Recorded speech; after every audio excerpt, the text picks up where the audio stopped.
I don't know what it was that drew me to the ocean, but the environment is fascinating. All the critters are fascinating. But then I also just love the people that are around that. I love the people that do shellfish.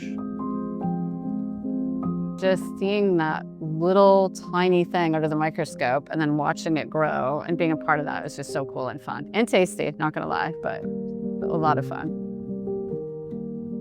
So we were both living on Martha's Vineyard at the time, and I was working at a shellfish hatchery there. There was this graduate student who had come in studying invasive species, and the person who was my boss was like, this guy needs some extra help on the weekend. And then Bill walked in, and then it was like, bumped my head on the table above me or whatever. So it was like, oh, okay, sure, I'll help this guy out. So that's how we met, was shellfish and crabs.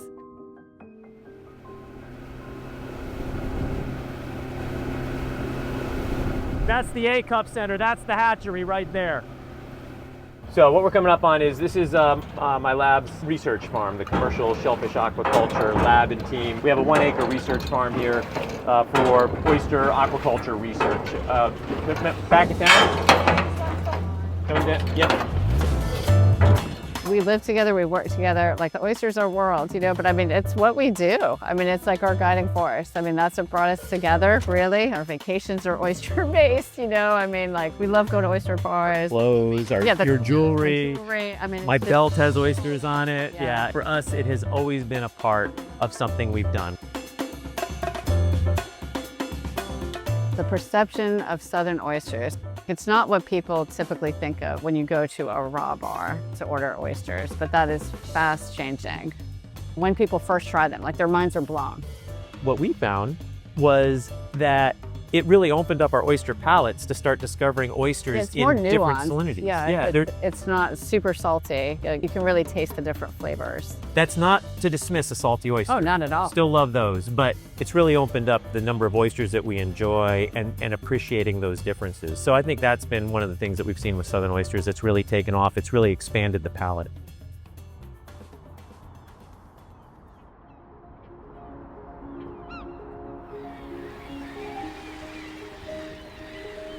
We are in very productive waters in Virginia. So when you think of all the estuaries coming on in Chesapeake Bay, is this enormously productive estuary, and then of course the seaside, that all creates this super environment with lots of different salinities, but all with lots of food. And so farmers can take advantage of that and grow a consistently high quality oyster under those conditions. Yeah, so my wife, Callie, she runs the business. I just move oysters around. That's pretty much how it goes. The really cool thing about our oysters is they're super clean. When we pull them out of the cage, we don't wash them. It's just a testament to the growing location where they are. One of the main reasons we invested in flip farm systems was because it's semi-automated and it takes a lot of the brute strength requirement out of oyster farming. It opened our labor pool in the sense that we have 3 girls working for us this summer. We had 4 girls last summer. It's just going to open the industry and hopefully just bring more people in and say, hey, you can grow an oyster. There's nothing that is keeping you from joining this farm and being as much importance as the guy who can bench press 300 pounds. When people talk about oysters in the environment, one of the first things they think about is how they filter the water. That's an obvious one, and that's true if you're a farmed oyster or a wild oyster. One of the things that actually has struck me more in my experience has been how much habitat it seems to create. Because when you put these baskets or cages, anything in the water there is providing structure for things like juvenile crabs, fish, shrimp. As somebody who loves marine biology, it's just amazing to see how many animals we have around the oyster farms.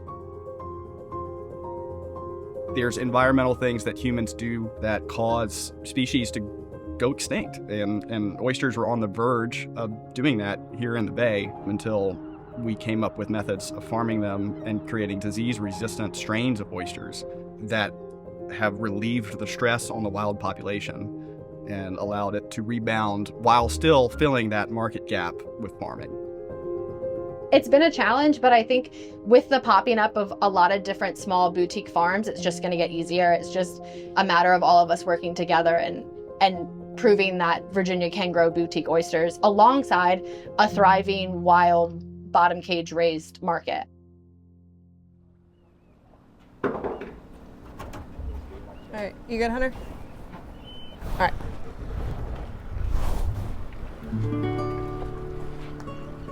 Very cool. There's no chance I would have taken any Vegas bet to imagine I would have ended up here, to be honest. We've only been in business, like selling, for almost 3 years. So we are still a pretty new company. I mean, the Mobjack Bay to me is the absolute prime place to grow oysters. I can pretty confidently say that if I were not in the Mobjack Bay, I would personally not be doing this. This is our reason to be here, our emotional connection to the Mobjack Bay, and also what it gives you as far as a resource and how it contributes to your oysters. I got into this because I wanted to keep a foothold in my community and feel an emotional connection day in and day out to my parents. I've named my oysters Wavelengths, Birthday Girls, and Bonfires. Where we grow the oysters, my hometown of Gloucester, Virginia, it's the daffodil capital of America.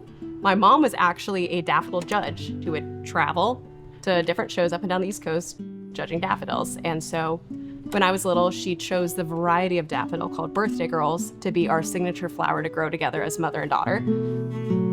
To me, this whole business is a big kind of ode to my dad. It's very much like, it makes total sense as far as what he was into and what he'd be so excited about. So I wanted to do something really special as an homage to my mom. So that's what the Birthday Girls are.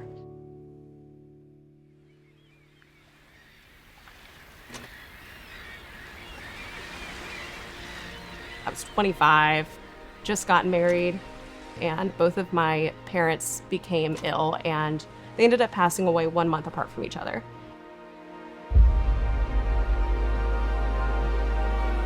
My mom was first sick, and my dad would garden oysters as a hobby off the end of our dock. And so just as a running joke, we used to say that we would start an oyster farm and kind of be there with them.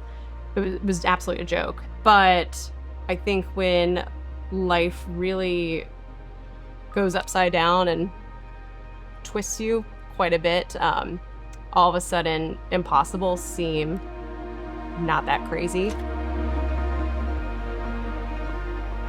We were faced with this decision of like, well, do we go back to Richmond, continue our lives, or do we flip everything on its head? You become almost fearless, I think, because you've already gone through the scariest thing. And it was kind of one of those moments where we're like, all right, full send. We're gonna do it. We're gonna do it big.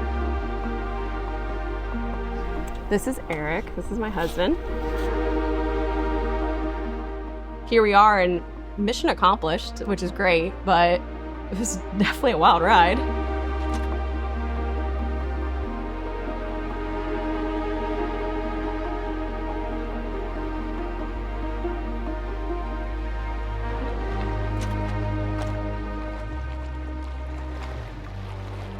I mean, so many of these are working waterfront communities, and this is one way for people to be able to stay there. So I think right now in Southern Oysters, there's just so much enthusiasm about producing a sustainable protein and then keeping people in business and, having it be another opportunity for families to continue on in their way of life and see it as a pathway forward. So it's, it's a benefit locally, regionally, and nationally. People who farm shellfish are some of the most passionate environmental stewards that we have. Hunters or farmers or people that are pulling from the environment, like harvesting a product, sometimes they get villainized as simply someone that's taking and not giving back, when in reality, a lot of times hunters, farmers, oyster farmers, they are the strongest and best stewards of their environment. They know that they have to pay it forward for the next year. If they want the product to be there next year, they have to take care of it this year. Unfortunately, you run into a ton of people who maybe love oysters, but they immediately put boundaries on their love of oysters. I love oysters from this area, and they certainly couldn't come from this area. And I think there's so many incredible Southern oyster farmers creating incredible product that they're breaking boundaries every single day. There's a large education gap with what oyster farming actually is, and I think one of our goals as a farm is to show the reality of how difficult it is. I think you really get put in the shit. You have bad weather, you have hurricanes, you have climate change. There's a lot of stuff that we battle, and I think just like getting that end product oyster and having it be really good just makes it worth it. We're able to say that like we're growing a really good Virginia oyster. We're really proud of it. It's not an easy product. It's very much a labor of love. And some days it's like, what are we doing? Why are we doing this? And then other days it's just a good reminder of like, it's a positive impact product that like I don't know a lot of people can say that about what they grow and farm. It's a hard job, and we get to enjoy all of the challenges together and all of the good parts together. And it's before we had a kid, it's been the hardest thing that we've ever done, because that was like our baby, and now that we have a baby, that's probably a little harder, but. You want Sophie? You want your glasses off?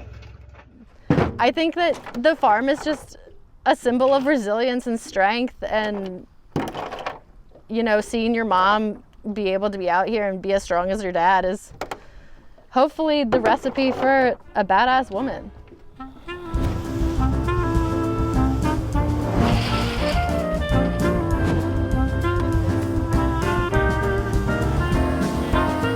Beth and I have had the honor and privilege of living in a lot of beautiful coastal places in the US, and these are amazing communities that rely on the water, and seeing that reliance on the water just makes it special.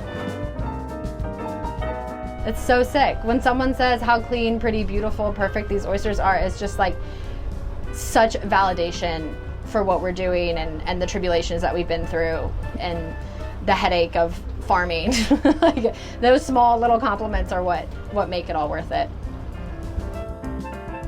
Yeah, getting to see people all across the country enjoy something that I know myself, my husband, brother-in-law, and my team has spent a lot of time really caring for and caring about.